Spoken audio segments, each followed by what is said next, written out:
Our mission is not just about entering battlefield to extract and save the wounded.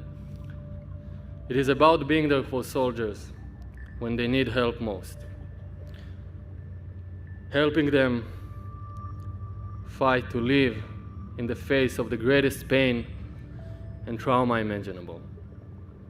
It's about the Israeli spirit and love of life. On October 7th, I woke a civilian, high-tech analyst, to the sound of sirens in Tel Aviv.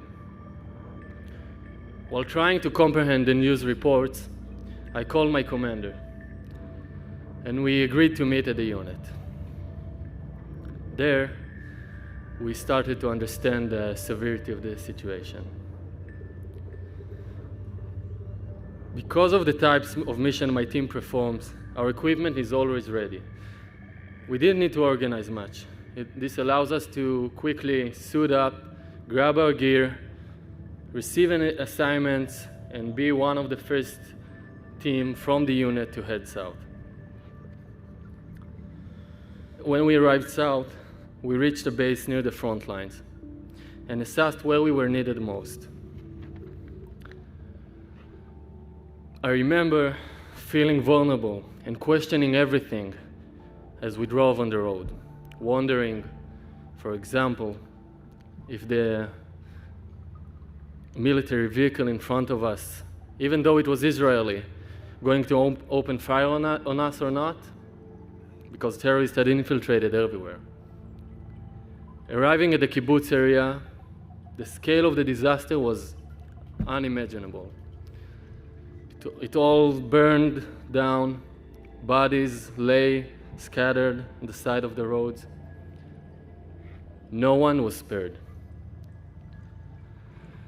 Given the complexity of the situation, we decided our top priority would be to create a secure landing zone in order to guide wounded towards our helicopter rescue teams, that those teams would carry them to safe place.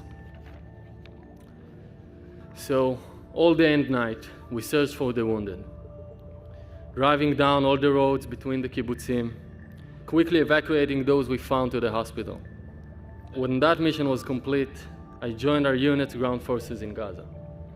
There, we maneuvered in enemy territory, performing special operations, swiftly reaching the wounded, and evacuating them either with our vehicles or by facilitating helicopters' landings in the area, all the while protecting the area.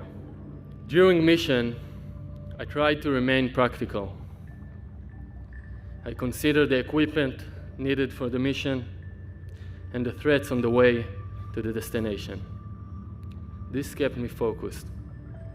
At the same time, though, I made sure to remember why I was there risking my life. I thought of the little girl evacuated from a burning home, the hostages, the friends who fell in the war. With each mission, we aim to prevent the next knock on the door that would shatter another family's life. I want to tell you about January 22, a rescue mission unlike any other. My team responded to initial reports describing 10 casualties trapped under a collapsed structure. We were the first to arrive at the grim scene.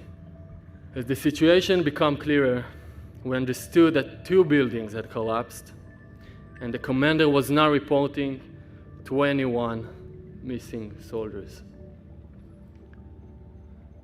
Explosions and gunshots everywhere. We felt helpless, understanding that unlike other rescue missions, we weren't in a race against time. There was no one left to save.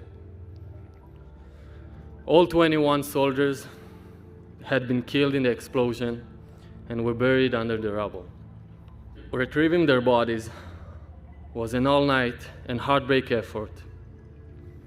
I remember the images, the smell, and the look on my friend's face. As we gathered the bodies in one place, I knew a challenging morning awaited our country the next day, when the tragedy of the 21 would be reported in the news. In nearly 5 months of combat, the team operated in all areas and participated in some of the most challenging missions. We conducted more than 60 rescue missions, evacuated more than 200 injured soldiers, and landed 55 helicopters while achieving an historical survival rate. Yet, beyond the numbers, I am most proud of a moment happened by the beach. We landed in a helicopter there to evacuate 3 severely wounded soldiers. And nearby, civilians were passing by because the humanitarian corridor crossed on the shoreline. After the rescue, when the helicopter took off, we noticed a mother, Palestinian mother, with her 3 children, small children, who seems to be struggling. We approached them and provided them with food and water, while obviously risking our own convoy. And I think that's precisely the difference between us and those who brutally rape and murder innocent men, women, and children, and then hide in the tunnels and among civilians.